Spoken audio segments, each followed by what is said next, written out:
Oi, gente.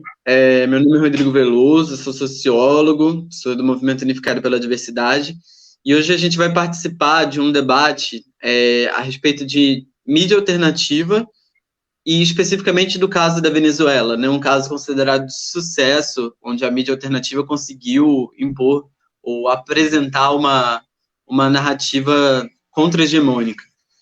Para esse debate, a gente vai ter o Maurício Corey Chandler, que é o criador do Arte 220, bacharel em Direito, e a gente vai ter uma convidada super especial que mora na Venezuela, que é a Fânia Rodrigues, jornalista. Obrigado, Fânia, por você estar participando com a gente. Obrigada a vocês pelo convite. Uma honra muito grande.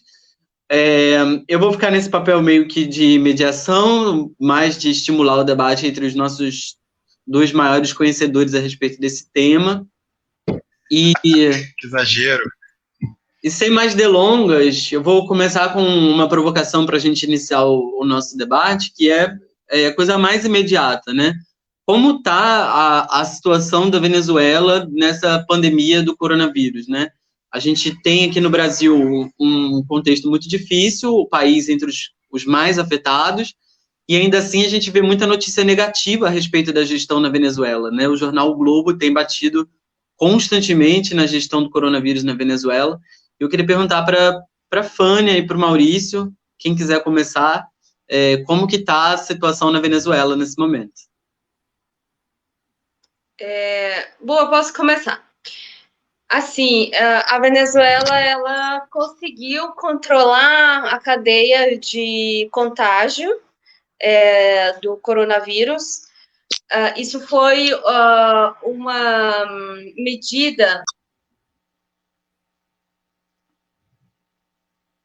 com o governo chinês, porque a Venezuela vem sofrendo um processo de guerra econômica, de enfrentamento político com grandes potências como os Estados Unidos e o grupo dos países europeus. Então, ela tem uma situação econômica debilitada e, portanto, seu sistema de saúde também está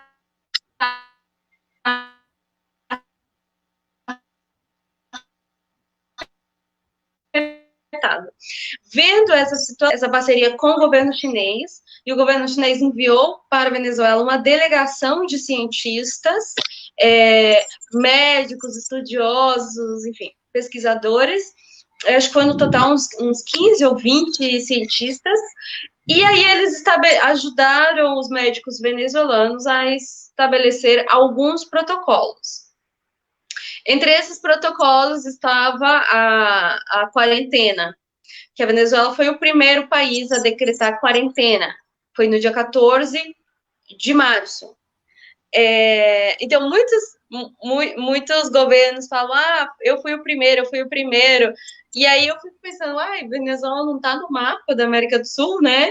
Acho que outro dia foi o governo do Peru que saiu falando, o Peru foi o primeiro país a decretar quarentena. Foi no dia 16, a Venezuela tinha feito 2 dias antes. Então, essa medida foi muito importante para conter a cadeia de contágio, porque já havia pessoas contagiadas, mas a quarentena, ela reprimiu esse fluxo de pessoas, e com isso, essa cadeia foi muito mais lenta, entendeu?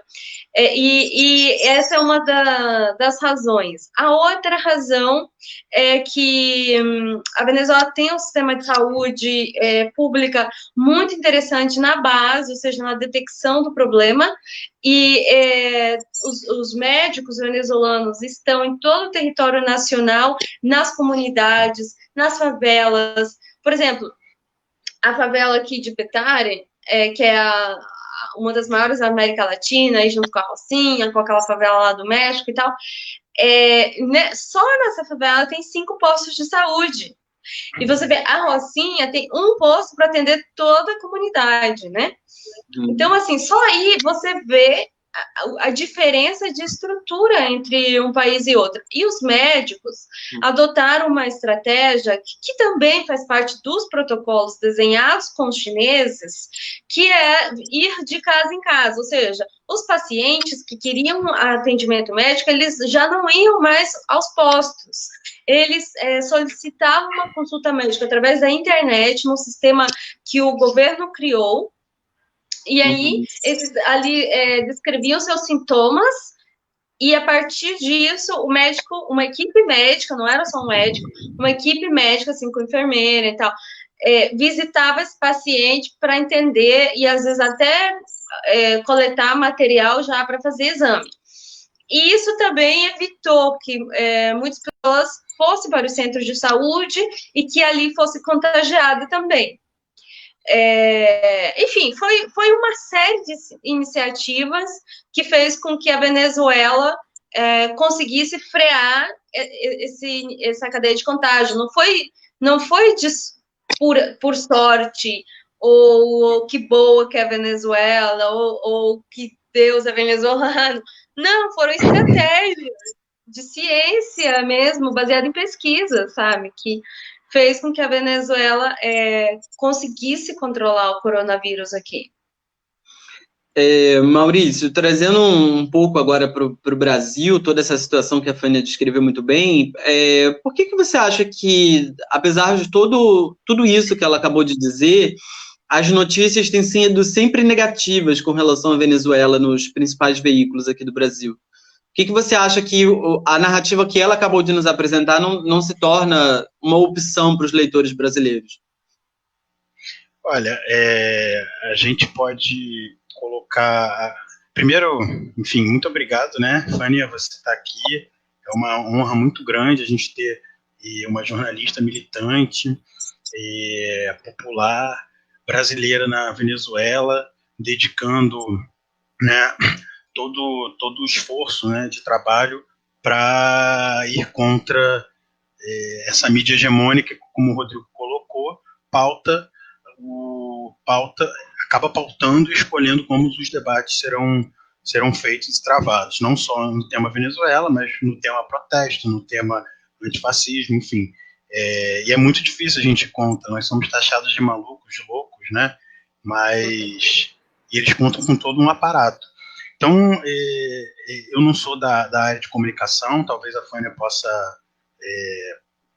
falar melhor do que eu sobre isso, mas eu gosto muito de pegar, a título de exemplo, a teoria do agendamento, que é justamente, ela caminha justamente com essa linha de que a mídia ela vai pautar o que se vai falar, quando vai falar, como vai falar. Ou seja, quando a gente só vai falar de Venezuela quando, sei lá, o Guaidó estiver ali em destaque, né? Quando os Estados Unidos estiver avançando com com a sua política imperialista de derrubada do governo, ou quando for para falar mal. Por exemplo, quando eu estava pesquisando sobre as Américas, no debate que a gente teve no mês passado, eu vi que algumas mídias de direita elas colocavam os dados falsos da Venezuela, os dados da Venezuela podem ser falsos. Então, tem muito essa questão de não só de desacreditar o governo, como desacreditar a luta de um povo. A gente sabe que o Maduro ele vai lidar com as contradições de poder, que dentro dessas contradições de poder vão ter acertos e vão ter erros, mas a questão do povo venezuelano, da soberania, é o principal. Eu acho que a mídia ela tem esse papel de emancipação. Eu escrevi no ano passado, retrasado, não me lembro agora direito, sobre a questão do Assange. E independente de quem é a figura do Assange pessoal, ele também se torna um agente político importante nesse tensionamento. A luta de classes também está nessa questão da mídia. Então, o Snowden, e aí eu faço essa relação dialética, o Snowden ele é bem quisto, bem visto, quando ele vaza informações, violando inclusive o princípio liberal da liberdade individual. Mas o Assange, quando ele publiciza informações importantes não só para a coletividade norte-americana, né, que vai ter esse conhecimento sobre as posturas norte-americanas em relação ao mundo e também à Venezuela, mas também em relação a todos os povos, né, e em relação à classe trabalhadora, aí ele é condenado, ele é escorraçado da embaixada do Equador, ele é preso, enfim. Então é uma luta que não é fácil. Eu parabenizo você, Fanny, e todas as mídias alternativas por essa luta, mesmo mesmo a gente tendo discordâncias. Então, a teoria do agendamento ela vai ser o norte principal disso. Então, por exemplo, eu vou trazer um exemplo aqui para o Brasil de como funciona. Em São Paulo e no Rio de Janeiro a gente tem corrupções nas organizações sociais. No Rio de Janeiro, como não querem o Witzel, o que eles fazem? Eles caem em cima do governador. E não estou defendendo ele, não. Eu quero mais que eles se briguem. Que eles briguem. Como diz o Bruno, que está aí nos assistindo, se os meus inimigos estiverem brigando, eu dou uma faca para cada um. Né? Quando vamos falar de São Paulo, eles falam já da operação da polícia, que teve sucesso, mas é a corrupção. Então, eles vão ter sempre uma preferência. Em relação à Venezuela, é óbvio. A Venezuela é, do ponto de vista liberal burguês, um mau exemplo para a gente, para os povos da América Latina, com todos os erros e acertos que eles possam cometer. Mas o povo da Venezuela é um mau exemplo nessa perspectiva. Vou passar aqui a bola para ouvir mais a Fanny. Você tem razão. Assim, eu queria só dizer duas coisas. Primeira, eu não sou uma defensora do governo Maduro. Eu acho que a Venezuela tem que ter a liberdade para escolher o seu próprio destino. Se a escolha da população é o Maduro, então é o Maduro, sabe? Eu acho que a gente está num momento da democracia, do debate sobre a democracia no mundo, em que você defender a democracia parece que assim, você é o extremista esquerdista, sabe? Já está nesse nível. Então, assim, o que eu defendo é o direito dos venezuelanos de escolher o seu próprio destino.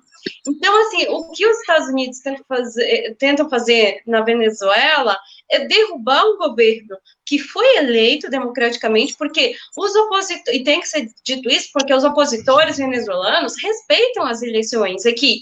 E quando eu digo opositor, eu falo do setor, eu não estou falando do Juan Guaidó, ou do Leopoldo Lopes, ou do Henrique Capriles. Eu falo da população. Por alguma razão, a população sai para votar, sabe? Então tem esse discurso aqui que a eleição é manipulada, que tem fraude, que não sei o quê. A verdade é que nunca provaram nada. E eu sou jornalista, enfim, eu tenho um compromisso com a ética, sabe? Jornalística. Se eu ver alguma coisa, não é só porque eu sou mais a favor dessas ideias ou das outras, é que eu vou fazer vista grossa. E olha, eu tenho um monte de amigo jornalista aqui, de direita, de esquerda, de todos os meios. Nenhum, nem CNN. Bota lá, Google, CNN, fraude eleitoral na Venezuela. Você não vai ver. Você não vai ver imagem, você não vai ver denúncia. Não existe isso, gente. O sistema da Venezuela é altamente observado, sabe? Cada vez que tem uma eleição aqui, vem 300 organizações estrangeiras de todas as ideologias que vocês possam imaginar. Então, assim, tem algo que não é questionável, é a isenção do sistema eleitoral venezuelano, né? Agora, o que acontece ao redor dos centros de votações, ok, aí podemos discutir. Então, assim, o que a oposição chama, alguns setores chamam de fraude eleitoral, na verdade, é que eles são contra algumas, digamos, algumas maneiras do chavismo fazer campanha nas proximidades de alguns centros eleitorais. Que eu posso até estar de acordo, mas você não pode chamar isso de fraude, entendeu? Fraude é quando você manipula resultado. Fraude é quando você altera o número de votantes. Isso é uma fraude. Agora, que tem a gente com bandeira lá perto do centro eleitoral, Pode ser outra coisa, vamos discutir, tá certo? Eu, particularmente, acho que não tá certo. Eu acho que militante tem que ficar em outro espaço, entendeu? Mas não é fraude. Então, assim, a Venezuela tem esse estigma de que a democracia aqui é menos valiosa que a democracia de outros países, porque aqui tem um sistema de governo, tem um modelo de sociedade que muitos países não aceitam. E assim, como tem muita má prensa, ou seja, no sentido em que a Venezuela sofre muito com os fake news, é a maior fake news que eu conheço na vida. Assim, a Venezuela, fronteira dentro, é uma Venezuela completamente diferente da impressão que a gente tem da fronteira fora. Então, assim, existe muito pouco conhecimento sobre por que uma parcela importante da sociedade continua apoiando o governo chavista, o governo Maduro. Por que não se perguntam isso, ao invés de ficar falando que é uma ditadura, que não sei, porque tem 8 milhões de venezuelanos, que representam pelo menos 50% do eleitorado venezuelano, que continua apoiando esse governo, apesar do desgaste, apesar da crise, apesar da guerra econômica, apesar da decadência econômica, apesar da falta de gasolina, da falta de água, da falta de eletricidade, que ocasiona toda essa guerra. Internet lenta. Então, assim, a gente tem que começar a se perguntar por quê? Por quê que essas pessoas continuam apoiando? Tem algumas razões. E são essas razões que a grande mídia esconde. É porque o governo venezuelano, o governo chavista da Revolução Bolivariana, construiu 3 milhões de casas populares. Isso impacta 10% da população. E não são casas populares como da Minha Casa Minha Vida, são as casas. São as casas, com 3 quartos, cozinha americana, toda a linha branca de eletrodoméstica, sabe? Então, assim, a pessoa muda de vida, ela sai de uma favela, de uma casa caindo aos pedaços, às vezes morando num quartinho da sogra, para passar a morar numa casa de 3 quartos, com cozinha americana, 2 banheiros.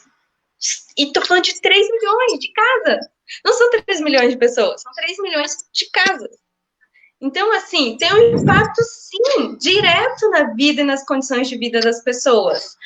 76% do orçamento público, do pouco do orçamento público que ainda resta depois dos bloqueios, é investido no setor social. Leia-se educação, saúde,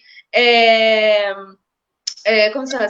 Seguridade pública, que é o setor de aposentadoria e pensões. Ou seja, o governo pega 76% do orçamento e entrega para uma classe social específica.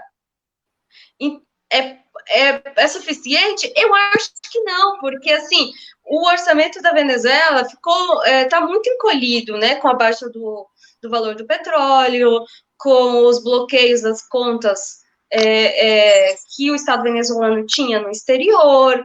Então, assim, isso reduz muito o orçamento público, né? Mas, ainda assim, a população não é tonta, ela faz as contas. Olha só, se eu estou passando perrengue com 76% do orçamento, imagina se entra a direita no poder. Faz as contas, essas contas não fecham, entendeu? Então, você fala assim, entre o mal e o ruim, aqui ainda estou um pouquinho melhor. Então, assim, a população venezuelana está muito bem informada, ela tem consciência, os venezuelanos são muito críticos, você anda na rua, eles sabem exatamente onde eles estão parados, assim, ninguém vai te falar 300 as maravilhas que é o governo Maduro, porque não é, tem muitos problemas, mas é o governo que eles sabem como lidar, é o governo que eles conhecem, é o governo que eles sabem esperar. O projeto da oposição é vender a Venezuela. E os venezuelanos são muito nacionalistas, assim, sabe? As riquezas do povo venezuelano, as riquezas são do povo venezuelano, assim, eles não querem ver a PDVSA por pior que possa estar a PDVSA nesse momento, porque não consegue importar insumos, porque não consegue importar as peças de reposições da sua maquinária. Os seus profissionais estão sendo cooptados por grandes economias. Por exemplo, a Arábia Saudita levou da Venezuela um grande número de engenheiros de petróleo, não sei se vocês sabiam. Então, assim, tudo isso vai afetando o país, né? E ainda assim os venezuelanos resistem. Então, é importantíssimo a gente olhar o que está acontecendo aqui, sem romantismo, sabe? Mas também sem a cegueira de que é tudo errado, é tudo mal e tal. Então, se você vier com essa imagem, não tratar de entender o que realmente está acontecendo aqui, você não vai conseguir enxergar esses detalhes que eu estou contando para vocês. Fânia, você tocou em alguns pontos que eu acho que eu queria devolver para vocês, a questão da comunicação, né?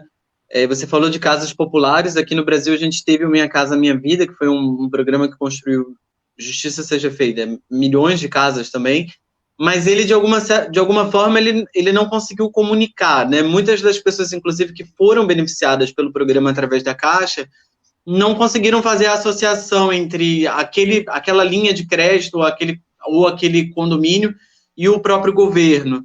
E todas as ações que o governo implementou voltadas para o social, incluindo aí o Bolsa Família, foram sistematicamente combatidas numa imprensa conservadora aqui no Brasil, né? Recentemente eles até mudaram o tom com relação ao Bolsa Família, mas a verdade é que na origem foi extremamente combatido, né? Se associava muito à compra de votos. Eu estou dizendo tudo isso para dizer que aqui no Brasil a gente tem uma dificuldade muito grande de, uma vez que a gente implemente políticas sociais, tornar elas de conhecimento público. As pessoas não conseguem, por exemplo, citar benfeitorias, poucas que foram, né? Porque a gente sabe que o governo do PT teve limitações, mas elas têm dificuldade de citar até as coisas que foram feitas assim pela esquerda no poder, não só no nível federal, mas também nos municípios, estados. E aí eu quero te perguntar especificamente sobre a comunicação. A Venezuela avançou com relação ao Brasil nesse sentido? O venezuelano médio, ele tem um leque maior de informações que os brasileiros? O que acontece na Venezuela tem narrativas mais plurais do que o que acontece no Brasil? Essa é uma dúvida que eu tenho. Então, aqui tem muitos meios de ambas ideologias, assim, eu acho que está muito pau a pau ali a quantidade de meios alternativos de esquerda e meios de direita. A diferença é que talvez o venezuelano ele está muito mais politizado que o brasileiro e ele já tem os filtros para ler essa grande imprensa.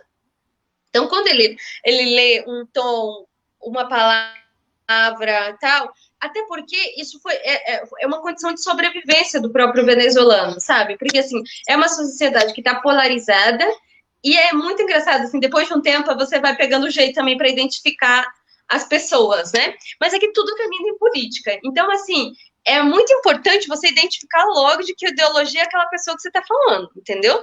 Para você não cometer uma gafe, ou às vezes, você só quer comprar um lençol, sacou? Você não quer discutir o futuro do mundo. Tá ali na loja, você quer comprar teu lençol e foda-se. Mas aí, se você não conseguir, se você falar certas palavras, aquilo pode ofender uma pessoa que termina em briga, e aí você não vai comprar o teu lençol, sacou? Então, assim, é importante você detectar. E isso fez com que o venezuelano se educasse muito para poder identificar a ideologia de quem fala, né? O Chávez foi o grande responsável por isso, por essa politização da sociedade. Eu acho que o Hugo Chávez, ele tem vários méritos e vários pontos que a gente podia criticar, mas um dos méritos dele foi entender o seu tempo. Ele entendeu que a sociedade estava querendo um nível de radicalidade para corrigir algumas desigualdades sociais que existiam na Venezuela, que só um discurso extremamente politizado e radicalizado poderia levar a esse estágio da política. E é o que um pouco está passando no Brasil, mas pelo lado da extrema-direita, né? A sociedade, naquele momento, estava preparada por uma radicalização do discurso, porque a sociedade vinha de um processo de indignação muito forte, porque depois dos processos de ditadura militar na América Latina, o que ficou foi desigualdade social, pobreza, sabe? Um processo econômico que a ditadura levou, e que só que as pessoas não sabiam de onde que vinha isso. Então, para elas, isso era corrupção, sabe? As pessoas não sabem o que é sistema neoliberal, o cidadão comum.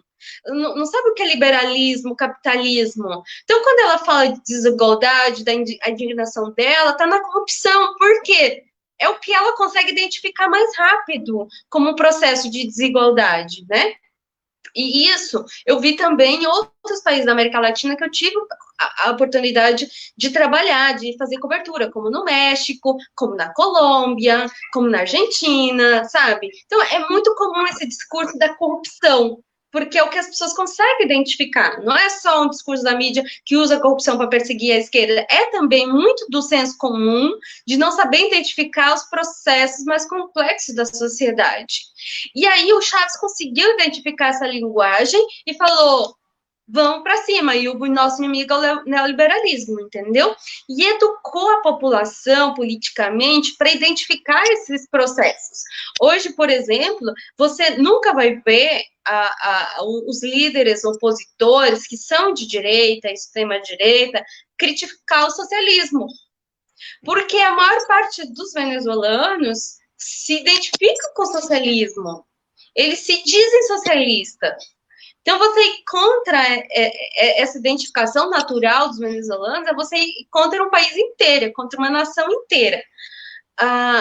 E eu acho que é aí que foi a sacada do Chaves, entendeu? O Lula nunca quis radicalizar o discurso, né? Lula se recusava, o Lula é um mediador, né? Ele negociava com os diferentes setores, né? Com as diferentes classes sociais.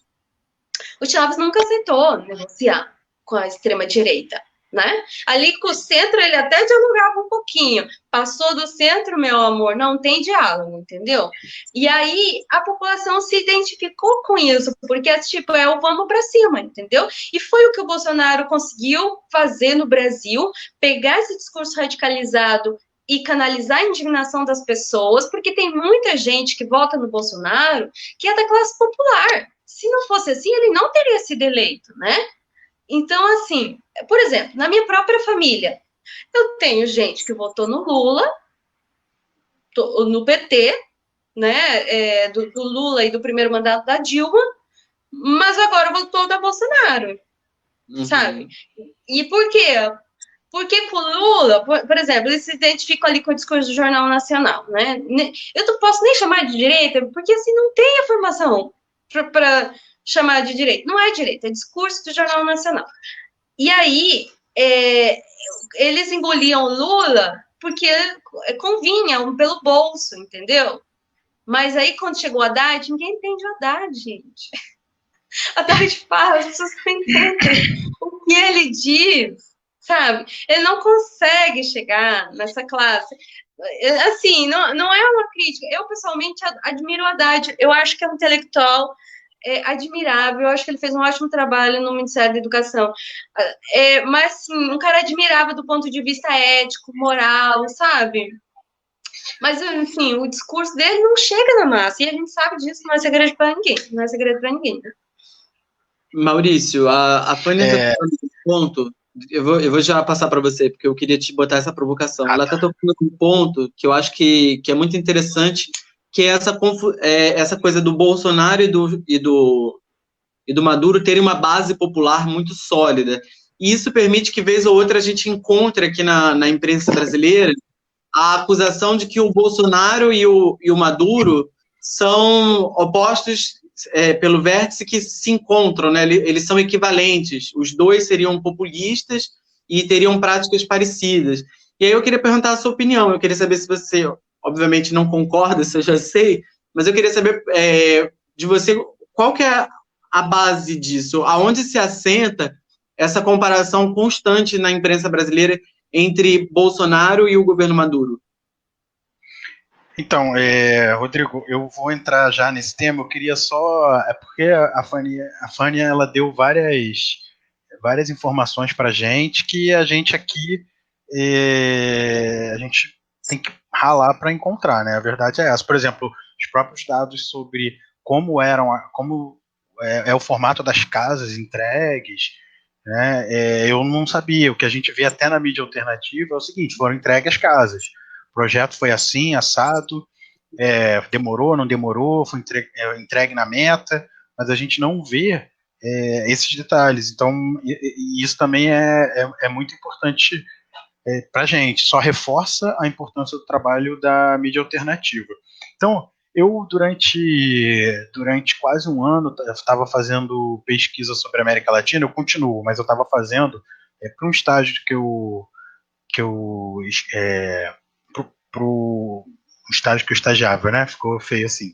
Mas para um estágio que eu fazia na minha segunda graduação de História, e eu percebi algumas sutilezas do discurso, porque, óbvio, o Jornal Nacional é descarado. E aí, por exemplo, vou pegar o El País como um exemplo, né? Mas o Jornal Nacional, por exemplo, não fala só em mudança de regime, mas ele fala toda hora, ele vai chamar de ditador, né? Porque ele vai batendo ali na mesma tecla, vai repetindo mil vezes mentira para que se torne verdade. E ele também, às vezes com sutileza, sempre quer ir reforçando alguma coisa. Por exemplo, Guaidó, o autoproclamado presidente da República. Janine Áñez, né? Autoproclamada presidente da Bolívia. E tá lá, enfim, não é ditadora, né? Mas não se chama assim. Então, tem também essas sutilezas. Eles vão só dando, tô só dando nome, né? O nome que a gente dá, na verdade, é golpistas. Enfim, então o El País, por exemplo, que é uma mídia que a esquerda gosta bastante, compartilha bastante, ela fala em mudança de regime, ela não fala em golpe. Então, a Fanny, ela falou de que a população sabe identificar essas palavras, né, na mídia, começa já a fazer uma leitura. A gente vê, inclusive, aqui a mídia falando... O que a mídia foca quando tem, por exemplo, os protestos nos Estados Unidos? Isso vai ser um tema de uma live, mas só para título de exemplo. A mídia foca na loja saqueada, a mídia foca na reação dos manifestantes. Por quê? Porque, a despeito da história dos americanos, que tiveram toda uma luta e um enfrentamento para conseguir a independência, para conseguir acabar com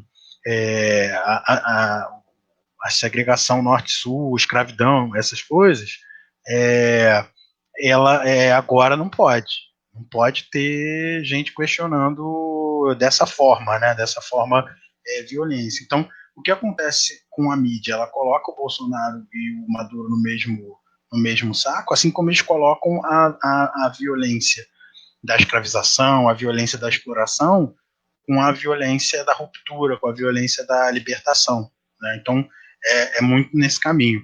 E, por exemplo, a Arábia Saudita, quando falam da Arábia Saudita, ninguém coloca ditador na frente. E aí eles usam algumas coisinhas. As mulheres agora não saem de véu na rua, sei lá, tipo, eles pegam algumas paradas muito, muito micros para tentar aliviar para o lado da Arábia Saudita.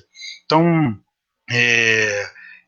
um exemplo que eu gosto de dar, e agora eu vou deixar registrado aqui, por exemplo, na Copa do Mundo de 2014, e aí a gente vê como está sutil e como a gente é muito vítima disso. Vítima não, né? Mas a gente é muito influenciado por isso. No mesmo dia, teve o jogo da Arábia Saudita, não me lembro contra quem, e do Irã, eu não me lembro também contra quem foi. O do Irã foi primeiro. Como se chamou o Irã? República Islâmica do Irã, né? O narrador fez questão de dar o nome todo. Porque, óbvio, vai se ter... Eu não estou defendendo o Irã, não, mas vai se ter uma visão...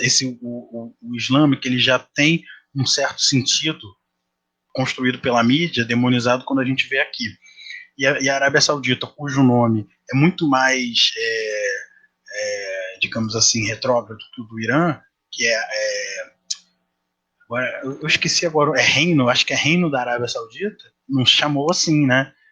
Então, tem também essas sutilezas que, se a gente não sair daí, a gente vai cair na deles. E aí, quando eles pautam a violência de ruptura, né?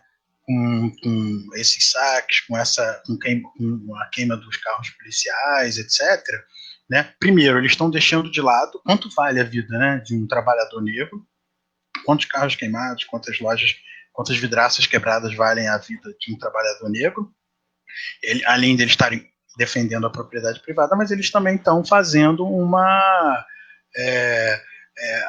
estão colocando uma armadilha para a gente, porque a gente mesmo na esquerda, a gente vai acabar falando disso, vai transformar isso na discussão principal, quando não é, quando a discussão principal é outra. Então, Rodrigo, agora entrando um pouco mais de detalhes na sua pergunta, o que existe também é o seguinte: a luta de classes ela está em toda a sociedade, né? A gente não tem como separar a sociedade propriamente dita. Então, a mídia também tem isso. Quando você equivale o Guga Chakra, ele é mestre em fazer isso, né? Ele é um dos ideólogos liberais principais aí da Globo News, e ele é mestre em fazer isso, essa equivalência entre Bolsonaro e Maduro.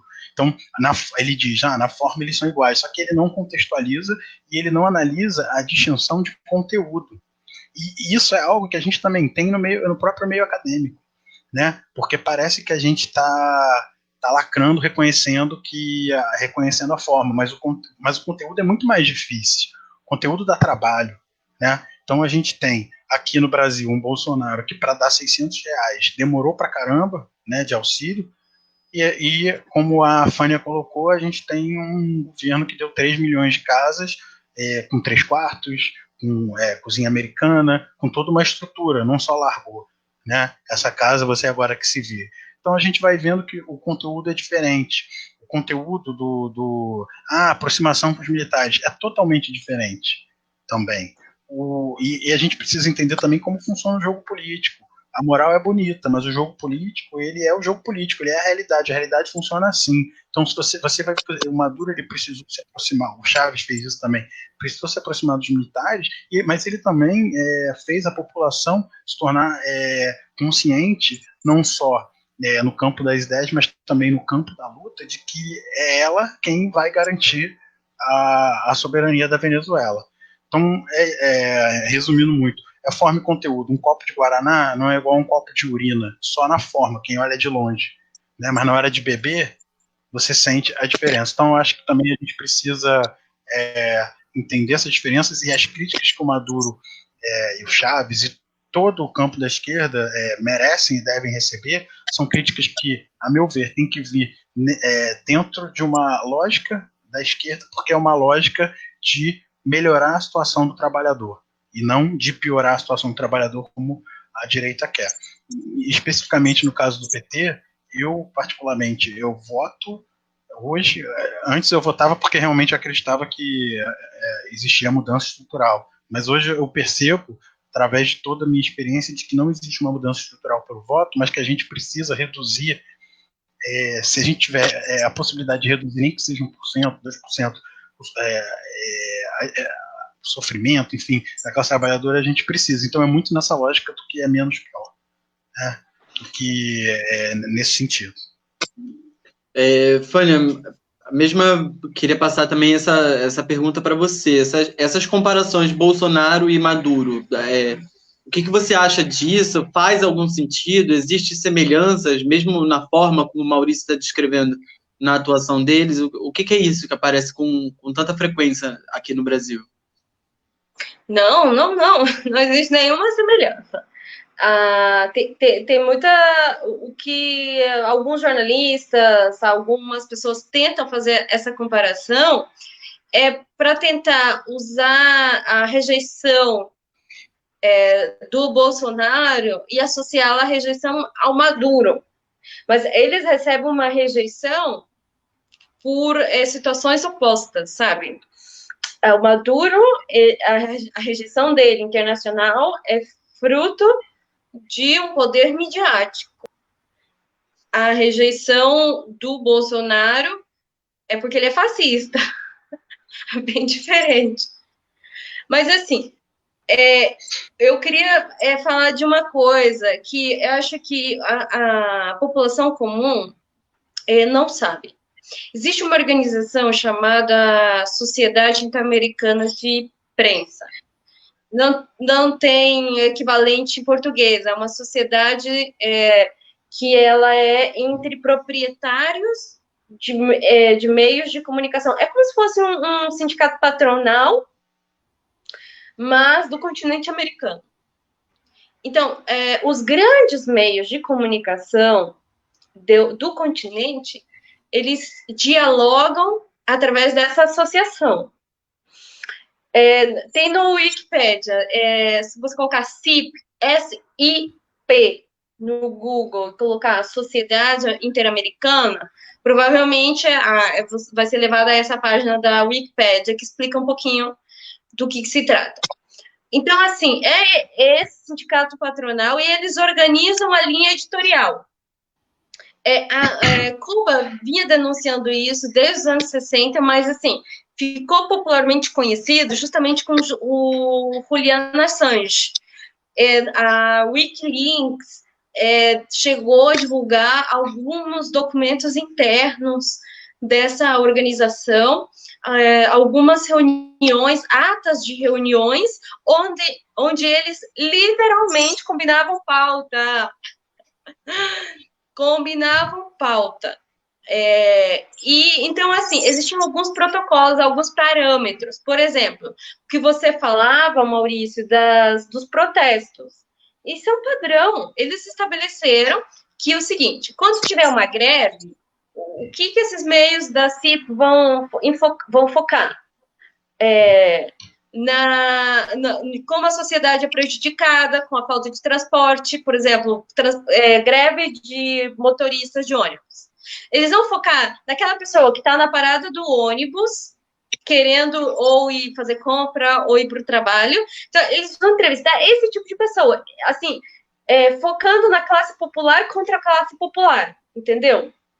Uhum. Jogando as classes entre elas. Então, ele jamais vai entrevistar o motorista do ônibus que está com salário baixo, ou está com salário atrasado, ou está com problema de segurança no seu trabalho. Eles nunca vão focar nisso. Protesto. Eles sempre vão focar se tiver só uma pessoa violenta, eles vão focar nisso. Aquela pessoa, para generalizar. Se teve saqueio, não importa a dimensão, eles vão focar nisso. Mas é um padrão, está estabelecido. Então, assim, quem no Brasil ia para as reuniões da CIP? Não eram os diretores da Rede Globo, era o próprio Roberto Marinho, para vocês terem uma noção do nível de organização que a gente está falando. Não ia o diretor do Jornal Nacional, e o Roberto Marinho. O Roberto Marinho, tem fala do Roberto Marinho nas atas das reuniões da CIP.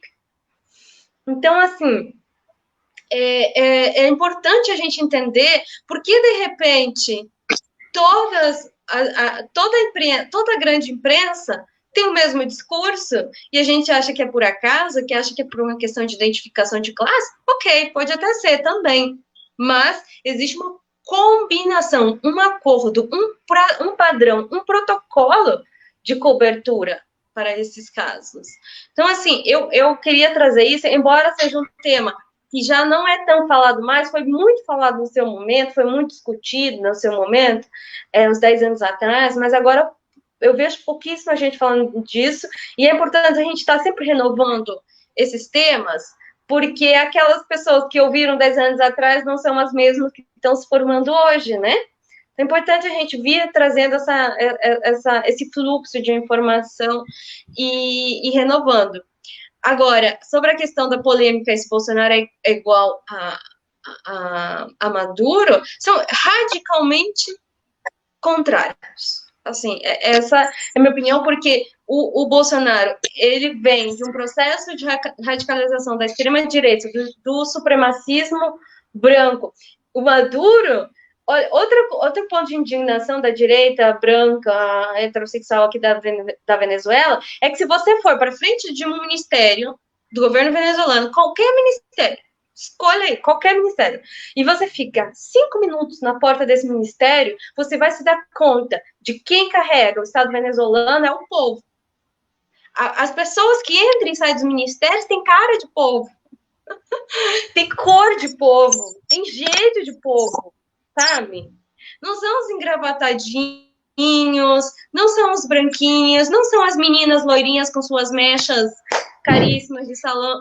Não, é povo, é povo. Então, isso causa uma profunda indignação, porque se tem algo que não ocorreu nos governos de esquerda, da América Latina foi uma mudança na composição do Estado. O Estado sempre foi levado por uma classe social privilegiada que estudou nas melhores escolas, nas melhores universidades e, portanto, tem direito às melhores vagas de emprego, né?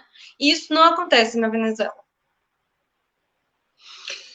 Maurício, você acha que, eu achei interessantíssimo isso que a Fanny falou, você acha que isso explica em parte porque um setor, mesmo da esquerda progressista, do que a gente chama aqui no Brasil de campo progressista, nutre e reproduz antipatia pela Venezuela? Você acha que um pouco dessa desinformação que a gente tem no campo de esquerda e mais progressista a respeito da Venezuela tem a ver com isso que ela acabou de falar, essa substituição do povo gerindo o Estado lá na Venezuela? Você acha que essas coisas estão ligadas? Caraca, agora tu me pegou, hein, Rodrigo? Porque, tipo assim, essa informação que a Fânia passou pra gente agora, eu não tinha também, né? Esse diálogo, na verdade, assim, esse diálogo direto dos ministérios com nesses mínimos detalhes, né? Eu sei que lá, eu acho que a Fânia pode falar para mim depois, a gente tem unidades mais comunitárias, mais próximas da população, e isso vai ser um dos diferenciais também, né? Porque você tem um diálogo de verdade com as comunidades. O que eu acho é o seguinte, agora vamos lá, né? Eu não tenho essa profundidade para fazer agora aqui uma explanação sobre isso, mas a esquerda que cai muito na Venezuela, falta a ela uma interpretação melhor da realidade, né? Eu digo assim, que cai tecendo críticas que são críticas pela direita, digamos assim. Então falta muito uma interpretação de como aquele povo ele está inserido nesse momento na América Latina. A Venezuela ela sofre um embargo genocida. A gente teve um estudo, acho que até o Brasil de Fato divulgou, eu não me lembro, mas falando de um especialista que falava sobre quantas vítimas o bloqueio causou, né, a Venezuela. Sim, então, a gente tem... Desculpa, eu fiz essa reportagem e é um dossiê, né, mostrando esses números para o Brasil de Fato. Então, e aí a gente vê o seguinte, que se aperfeiçoa a exploração, ela vai sempre buscar novos meios e novos métodos, porque em algum momento ela se desgastou, inclusive moralmente, dentro dessa moral dominante. Então, e aí a gente também tem a questão da esquerda, que assiste o Jornal Nacional, a esquerda que hoje chama o William Bonner de aliado, que chama a Globo de aliada, Sérgio Moro. Então tem também isso. O capital invade a esquerda também. O capital ele quer dizer o que é a esquerda. Não à toa o Lehman, eu acho que em 2018, ele disse que a Tabata representa a esquerda que ele respeita. Né? Então é uma esquerda que não toca em questões sensíveis do ponto de vista econômico, do ponto de vista de de aumentar a qualidade de vida do trabalhador, dando a ele lazer, dando a ele acesso a bens e serviços, né? E enfim, inclusive no cotidiano. Para acrescentar essa questão, eu anotei aqui algumas coisas. A invasão, a gente tem um exemplo muito importante, que foi a tentativa de invasão, de sequestro do Maduro no início do mês de maio. Aqui não apareceu, cara. Né? E aí a gente é maluco. Né? Então a gente precisa contextualizar. A Venezuela ela sofre um bloqueio de guerra, né? Cujo objetivo é levar a população cada vez mais à miséria para que ela se rebele contra um projeto que ela mesma escolheu de defender a sua própria soberania, né? A sua emancipação. Então, é isso que está em jogo. Então, eu sempre vou falar em luta de classes, e essa, para mim, é a análise. Então, a gente precisa entender, como a Fania falou, da CIP, a direita, ela sempre está junto quando é para foder o trabalhador. Desculpe aqui o meu linguajar, mas quando é para ferrar o trabalhador, ela está junto. Quando é para aumentar seu lucro, ela está junta. Ela pode brigar agora, como o Rodrigo até falou ontem na nossa live, para disputar o espaço de poder. As fações, né, da direita, elas estão ali brigando. O Dória quer se mostrar como o grande substituto, né, do Bolsonaro. Não é à toa que ele mandou sentar a porrada nos antifascistas, né, no domingo. Então, tem isso. E eu queria trazer, no início dessa fala, nesse bloco, a Fania falou de como a mídia está articulada, né, com jogar o povo contra o povo, jogar a classe trabalhadora contra a classe trabalhadora, pegando quem está no ponto de ônibus, mas não se preocupando com questão, por exemplo, do salário do motorista. O Noam Chomsky, ele tem um livro que chama Mídia, Propaganda Política e Manipulação. Esse livro, para mim, ele foi muito libertador, né? Noam é anarquista, eu não sou, mas esse livro é muito libertador em alguns pontos, né, para entender, inclusive, a mídia, para a gente não ficar louco de achar que só nós somos loucos. Porra, a gente está indo contra uma mídia que chega para 200 milhões de pessoas, que é a Rede Globo, até mais, enfim, mas só no Brasil é isso, quase 200 milhões de pessoas. E aí ele fala o seguinte, que uma das táticas, quando no início do século passado, quando a classe dominante norte-americana percebeu que ela estava perdendo, e olha que, tipo assim, perder lá é muito pouco, né? Dar uma coisinha aqui, uma coisinha ali para o trabalhador, ela começou a mudar a forma de condenar as manifestações, as greves, e aí justamente para moldar a opinião pública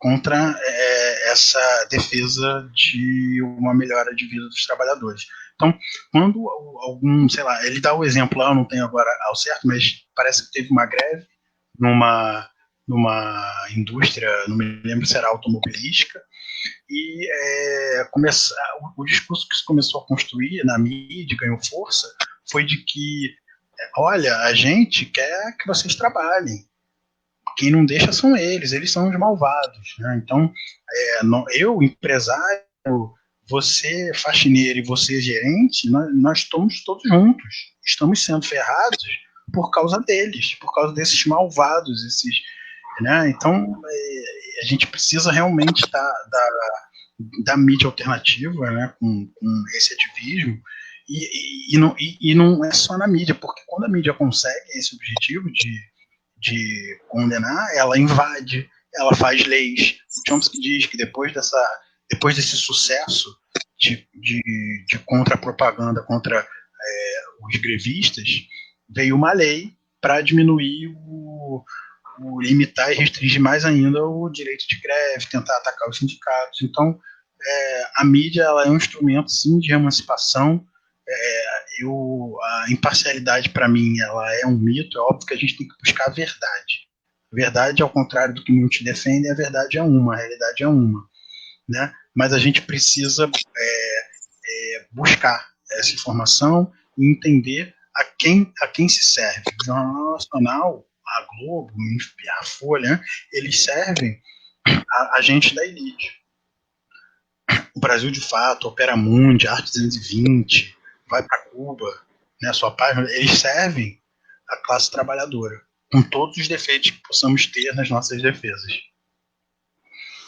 Fanny, você quer comentar isso? Eu ia te perguntar sobre o dossiê, se você quer explicar para a gente como que funciona esse embargo e de que maneira que ele resulta em tantas vítimas. Funciona assim. As primeiras sanções contra a Venezuela, elas foram impostas a algumas personalidades da política venezuelana. Ou seja, alguns ministros, alguns dirigentes e tal. E aí, as pessoas, como não prestaram tanta atenção, porque falaram, são pessoas, né? São políticos. Mas aí veio uma chuva de sanções atrás disso que ninguém prestou muita atenção no que estava acontecendo. E as questões mais sérias aí foram duas medidas. Uma delas, que bloqueou o Departamento do Tesouro, o Departamento do Tesouro bloqueou as contas do Estado venezuelano nos Estados Unidos e solicitou aos bancos estrangeiros que façam transação nos Estados Unidos ou que tenha algum nível de transação com o governo americano que fizesse o mesmo nos seus países. E como o sistema bancário é totalmente dependente do sistema norte-americano, então, assim, foi quase no automático, né? Os recursos da Venezuela em bancos europeus, recursos em dinheiro e em ouro, foram imediatamente bloqueados. Para que o governo venezuelano utilizava essas contas? Primeiro, para a indústria petroleira, né? A Venezuela vive da venda de petróleo e combustível. A Venezuela, antes do bloqueio, ela operava 5 refinarias. Ou seja, para um país tão pequeno como a Venezuela, ter 5 refinarias fora do país é um luxo tremendo, sabe? Então, ela começa a bloquear as contas, que também era para compra de medicamentos, alimentos, roupa, calçado, sabe? Tudo que estava vinculado à Venezuela de comércio começou a ser bloqueado. Depois, foi a questão dos, que eles chamam aqui, os tenedores de bônus, né? Que são as dívidas, né? Papéis da venezuelana. Quando sofre bloqueio nos Estados Unidos, esses papéis não podem ser mais comercializados na Bolsa de Valores. Isso é uma maneira que os governos usam para captar recursos, né? Isso existe no mundo inteiro. Eles vendem a dívida, essa dívida ela é cotizada no mercado, e com isso você recebe recursos para investir, né? E você vai pagando, é como se fosse um empréstimo na prática, sabe? E aí você vai pagando os juros. Então, assim, quando um país é muito endividado, é porque a economia vai bem. Os países vivem de dívida, sabe? Você vê a dívida dos Estados Unidos, é uma coisa absurda. Nenhum país paga dívida. Não existe você pagar a dívida externa. Não, os países vivem de dívida, sabe? Então, assim, a Venezuela é um país que tem pouca dívida. Isso é ruim para a economia do país. O país tem que ter a capacidade de endividar, sabe? Então, quando você não tem mais essa possibilidade de pegar recursos, você coloca isso na conta social, porque aquele dinheiro que você ia investir no social, você tem que usar para financiar a indústria, senão o país não anda, sabe? Então, assim, o fato de você não poder vender a sua dívida é um custo social para o país.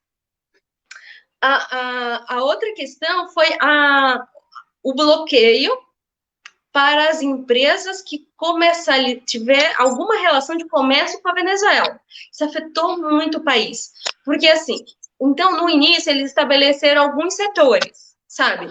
Olha, a empresa petroleira que comerciar com a Venezuela não poderá comercializar com os Estados Unidos. Ou seja, então você está proibindo, realmente, porque se você for pensar que toda a indústria petroleira, em algum momento, tem um nível de comercialização com os Estados Unidos, então você está realmente proibindo, sabe? Só que daí, muitas empresas de outros setores começaram a ver isso e começaram a se recusar a negociar com a Venezuela, porque elas sabiam que em algum momento ia chegar no seu setor. Então, tinha proibição concreta, mas também o fato de algumas empresas começarem a recusarem a negociar com a Venezuela justamente por pensar no mercado futuro, por justamente pensar numa projeção futura, afetou a Venezuela muito mais que as sanções em si, no caso das empresas, né? A dos bancos, não. Bancos afetaram pontualmente ali naquelas questões que foram as contas foram bloqueadas, né? Não teve banco. Os bancos, eles só deixaram de comercializar com a Venezuela quando realmente chegou a sanção. Essa foi a grande diferença. Por quê? O banco não vê ideologia, ele quer fazer negócio, entendeu? Então, assim, não importa se é Venezuela, se é o Catar, se é a Arábia Saudita, assim, o banco não olha ideologia. Eles só paralisaram mesmo quando chegou. Agora, a sanção da Venezuela, todo esse conjunto de sanções virou um grande negócio no mercado mundial. Por quê? Porque a Venezuela não consegue comprar arroz. Então, como é que ela vai... Ela não consegue comprar arroz porque todas as contas estão bloqueadas. Aí os Estados Unidos diz, não, mas para comprar alimento e medicamento não tem bloqueio. Meu irmão, tu bloqueou todas as contas. Como é que você vai saber qual conta que é para o remédio e qual que é para o alimento? Não tem essa, sabe? Não tem essa diferenciação. Bloqueou tudo. Então, assim, a Venezuela não consegue comprar arroz. Então, o que ela faz? O que ela tem que fazer por uma questão de sobrevivência? Então, ela contrata uma empresa da Turquia, tá?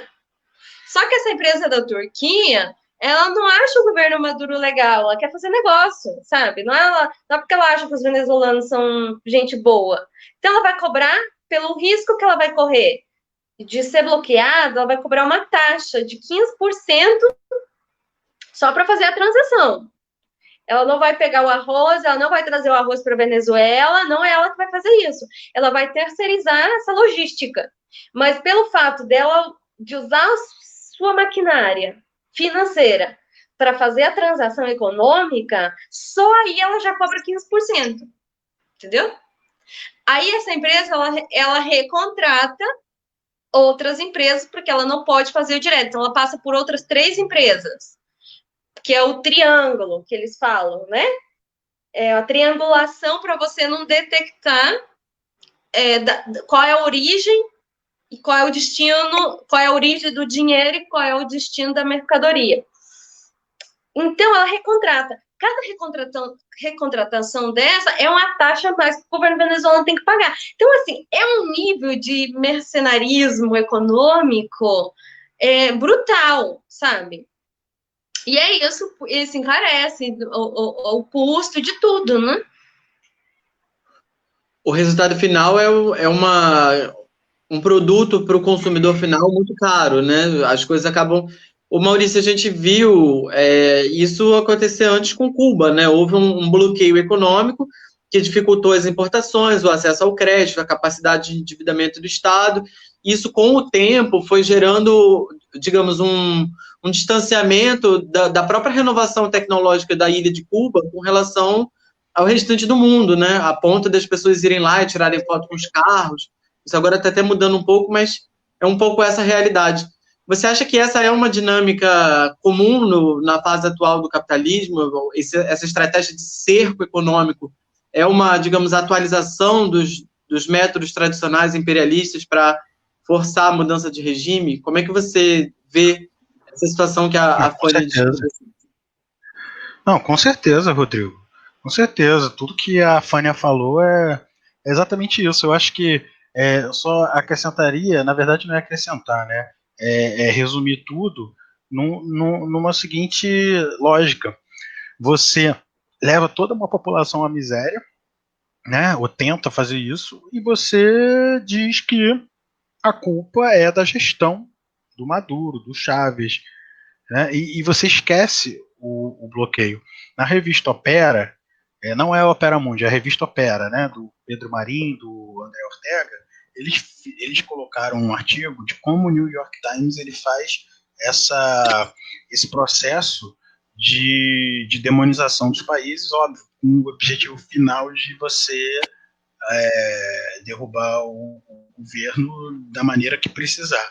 Então, tem são 7 passos, salvo engano, e um deles é ignorar o bloqueio, e você sempre culpar a gestão. E como a gente está totalmente influenciado por essa moral dominante, o que a gente acaba utilizando para analisar, né, mas para falar das nossas experiências históricas, do nosso campo, é sempre um juízo moral. E a moral, ela não cabe nessa prática política, porque que moral é essa? Eu digo essa prática política de realidade, né, da realidade como ela funciona. Por quê? Porque moral é essa?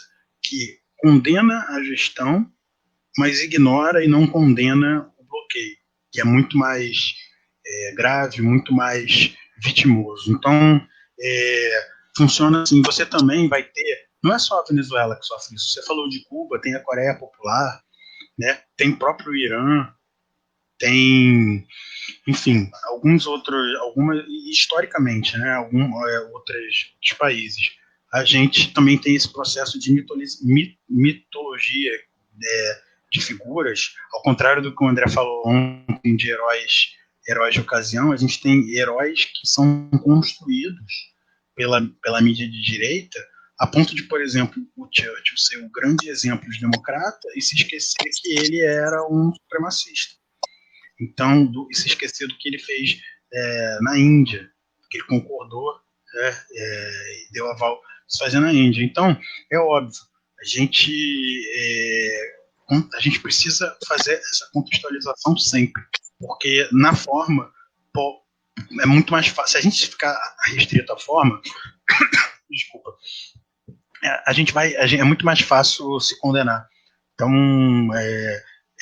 sempre reforçando a importância disso que a gente está fazendo aqui nesse momento. Não é incompetência do Maduro, é óbvio que a gente pode ter algumas críticas econômicas, mas a gente também precisa entender quais são os limites que o país, dentro de um bloqueio, dentro de um cenário em que, principalmente agora, quase todos os países, eu acho que a exceção da Argentina e de Cuba, são seus inimigos no continente do México, são seus inimigos no continente. Como que funciona isso? Né? Como que a gente vai descontextualizar isso e colocar simplesmente essa culpa, tá errado. Mesmo assim, não justifica, como se fosse uma conduta dolosa, deliberada do governante contra a sua população. E a gente sabe que não é assim que funciona. Eu respondi, Rodrigo, porque eu vou te confessar que eu esqueci um pouco da tua pergunta. Exatamente. Não, você respondeu. Eu, na verdade, queria mais que você tivesse comentado mesmo o que a Fanny falou a respeito do bloqueio, porque eu acho que como você disse, é um modus operandi, né? Mas eu queria entrar, a gente já encaminhando aí para o final do nosso debate, eu queria entrar num último assunto com a Fanny, aproveitar a presença dela, para perguntar sobre a disputa interna, né? A gente falou do cerco internacional, mas a gente também recebe muita notícia aqui no Brasil a respeito de uma disputa interna muito forte dentro da Venezuela, entre o setor do Guaidó e o setor do bolivarianista, né, do Maduro. Eu queria saber se tem havido algum diálogo, pelo menos nesse momento de pandemia, como que estão as relações entre esses setores e enfim, se você vê algum paralelo com o grau de polarização que também passa o Brasil nesse momento. Como é que está a situação interna da política, Fanny? Então, a polarização, ela continua existindo, é muito forte, agora deu uma trégua por conta da pandemia do coronavírus, né? Mas mesmo assim, vocês viram a situação ali da tentativa de incursão dos mercenários, que foi em plena pandemia, né? No dia 3 de maio. Mas ontem aconteceu algo que me chamou a atenção, que foi um acordo assinado entre o setor do Juan Guaidó, que eles chamam aqui do G4, que é um grupo dos 4 maiores partidos da oposição, né, da direita, e esse setor, liderado pelo Guaidó, assinou um acordo no Maduro. Do lado do governo, quem assinou foi o ministro da Saúde, e do lado do Guaidó, quem assinou foi um médico ali, representante desse setor de saúde desses partidos. E foi para esse setor do coronavírus, para eles conseguirem juntos recursos, medicamentos, desbloqueio na área de saúde. Então, isso foi um avanço muito bom para a sociedade venezuelana, foi muito bem recebida. Eu acho que ainda é pouco, eu acho que eles podiam ampliar esse acordo para outros setores, por exemplo, a Citgo, que é a subsidiária da PDVSA nos Estados Unidos. A PDVSA é a petroleira estatal venezuelana. Essa petroleira, ela tem uma subsidiária nos Estados Unidos, que é dona de 3 refinarias, e essas refinarias são responsáveis por produzir 10% de toda a gasolina consumida nos Estados Unidos. Ou seja, não é qualquer coisa. O interesse dos Estados Unidos na Venezuela não é só o petróleo que está abaixo da terra, mas também na sua capacidade de produção no próprio território norte-americano, né? Então, assim, você dizer que a Venezuela é responsável por 10% da gasolina que chega no carro dos norte-americanos, não é qualquer coisa. E essa subsidiária está a ponto de ser entregue a uma empresa de mineração do Canadá, a Crystal Lex. Crystal Lex é uma empresa que entrou num litígio com o Estado venezuelano, porque os seus ativos na Venezuela foram estatizados. Tem muita gente que fala que expropriado. Não foi expropriado. Expropriado é quando você estatiza um negócio e não paga, entendeu? Isso é expropriação. Outra coisa é despropriação, é quando você paga o valor de mercado desses ativos, mas por uma questão de interesse nacional, você decide estatizar. Foi o que o Chaves fez, ele estatizou esse setor e pagou o valor de mercado por esses ativos. Só que a Crystal Lex queria uma indenização, além do valor que ela recebeu pelos ativos, ela solicitava uma indenização. O governo venezuelano se recusou, porque ele não viu aí perda, porque ele pagou o valor de mercado, e aí entrou um litígio, né? Mas era um tribunal arbitral, vinculado ao Banco Mundial. Ou seja, não era um tribunal de justiça, era um tribunal, um árbitro, né, de comércio e tal. E aí, a Venezuela, obviamente, perdeu esse litígio, porque não tinha nenhuma condição de ganhar um litígio dentro do setor do Banco Mundial. E essa empresa canadense pediu, nesse litígio, para ser recompensada com ativos da PDVSA. Aliás, ela não pediu nesse processo. Ela entrou com uma ação na Justiça Americana, sendo uma menção a esse litígio, e tal. Só que o que acontece? A PDVSA não era parte do processo. O processo era encaminhado ao Estado venezuelano. Então, assim, você não pode dizer que a sua irmã tem que pagar por algo que você foi condenado. Não faz nenhum sentido, sabe? Enfim, de qualquer maneira, teve um juiz federal dos Estados Unidos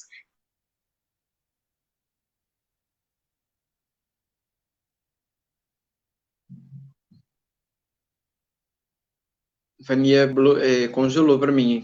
bens da Mas ela volta. PDVSA. Voltou. Só que o que acontece?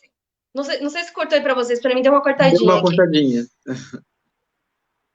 Então vou repetir. Um juiz federal autorizou a execução dessa sentença do tribunal arbitral de recompensar a Crystal Lex com bens da PDVSA. Isso quer dizer que as refinarias da PDVSA nos Estados Unidos vão ser leiloadas. Assim de simples, elas vão a leilão. E o que essa empresa pede, a condena, no final das contas, foi, acho que, 200 milhões de dólares. Os ativos da Citgo valem de 13 a 20 bilhões. Veja a diferença de valor, sabe? Então, assim, estão querendo vender Citgo por preço de banana para entregar, na realidade, é entregar os bens da Citgo à Crystal Lex. E é aí um imbróglio do governo americano, dos setores americanos por trás disso, sabe? O problema todo nisso é que o governo dos Estados Unidos reconhece ao Guaidó como presidente. E aí eles não aceitam a representação do Maduro, a representação do Estado venezuelano na defesa. A Citgo não teve direito à defesa, não teve nenhum advogado, que deveria ser o Procurador-Geral da República, que nesse caso é o responsável por fazer essa defesa. Desculpa, no Brasil seria a figura aí do advogado da União, né? Só que aqui na Venezuela quem tem essa atribuição é o Procurador-Geral da República. E aí, como não é reconhecido o governo do Maduro, então a Venezuela não teve direito à defesa no processo. Ou seja, você acusa, e você condena, e você não tem nenhum advogado, sacou? Então, assim, é um processo totalmente ilegal, assim, absurdamente. Até o setor opositor saiu criticar a isso, os Guaidó-lóvios, que a gente fala aqui, mas não existe um acordo. Deveria ter feito um acordo o setor do Guaidó com o setor do Maduro para defender a Citgo, que é o maior bem da Venezuela no exterior, sabe? Enfim, imagina, eu sou estrangeira nesse país e me causa indignação pelo povo venezuelano, porque esse Citgo não é do Maduro, Citgo é do povo venezuelano, sabe? Então, é um processo que essa empresa canadense está roubando o maior bem dos venezuelanos no exterior, uns ativos que valem 20 bilhões de dólares, e o idiota do Guaidó não se recusa a fazer um acordo com Maduro porque vai se sujar. Sabe? O setor dele não vai gostar. Enfim, por isso que eu acho que esse acordo deveria ter sido mais amplo, foi só no setor da saúde, mas ainda assim foi um avanço, porque conseguir recursos para a saúde nesse momento é muito importante. Gente, olha, eu estou fazendo a live no meu celular e a bateria está acabando, por mais que esteja conectado no carregador, a velocidade com que vai consumindo a bateria, ela é mais rápida que a que consegue carregar. Então, assim, tá só com 2%. Eu queria aproveitar para agradecer a oportunidade que vocês me deram de vir aqui falar um pouco da Venezuela. É um tema tabu, que eu não culpo as pessoas de esquerda que não gostam de discutir o tema da Venezuela, porque falta muita informação, sabe? Assim, tem uma esquerda confundida. Tem mesmo. Mas, assim, eu não consigo culpar essas pessoas porque um dia eu fui essa pessoa, sabe? E eu fui essa pessoa porque eu não tinha informação. Eu não sabia o que estava acontecendo. Não sabia onde ter informação. Então, assim, o que eu peço para as pessoas é busque outras alternativas de informação. Não fique só na grande mídia. A mídia brasileira não tem a grande mídia brasileira não tem nenhum jornalista aqui. Nesse momento, eu sou a única jornalista brasileira na Venezuela. A Globo, a Folha, o Estadão, todos esses meios cobrem por agência de notícia dos Estados Unidos. Então, aí você já vê o grau de interesse que tem essa informação. Então, assim, eles não têm informação da fonte e levam a informação toda manipulada, enfim. O que eu posso recomendar a vocês? Se vocês quiserem me seguir nas redes sociais, se vocês quiserem me perguntar coisas, tem muita gente que me escreve inbox, eu respondo todo mundo. E depois vocês podem guiar os próprios personagens políticos no Twitter, porque o Twitter tem essa ferramenta da tradução, por mais que você não entenda o idioma, você vai lá no tradutor e consegue ter a informação direto da fonte, sabe? Siga o ministro de Relações Exteriores da Venezuela, siga o próprio presidente Maduro. Por mais que você não concorde, é só para você ter informação, sabe assim? Aí, quando você lê no jornal, Maduro disse tal coisa, você vai ver que não é bem assim que ele disse. Então, aí você já vai começar a duvidar, você não precisa acreditar no cara, mas assim, você ter informação direto da fonte é muito importante. Fânia, sem palavras para agradecer a sua contribuição, a sua participação. Como você disse, você trouxe coisas que a gente simplesmente não encontra na mídia brasileira, a gente não encontra as informações, principalmente com a riqueza de detalhes que você nos deu. Foi um privilégio imenso você ter nos dado essa contribuição. Maurício, quer fechar? Eu vou fazer minhas considerações. Ele ia, né? Eu que estava com medo da minha bateria acabar e foi o Maurício que foi abduzido. Fânia, se você precisar ir, então... ele entrou, voltou.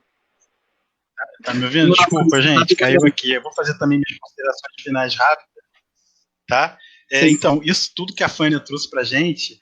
por exemplo, quando ela fala do Chaves entrando com processo em corte internacional e perdendo, me lembra muito também do Evo Morales entrando na OEA, né? Óbvio que ele vai perder, porque tem um projeto A luta de classes ela não acabou. Às vezes ela está mais evidente, mas ela não acabou. Enquanto a gente tiver classes sociais, a luta de classes ela vai continuar, né?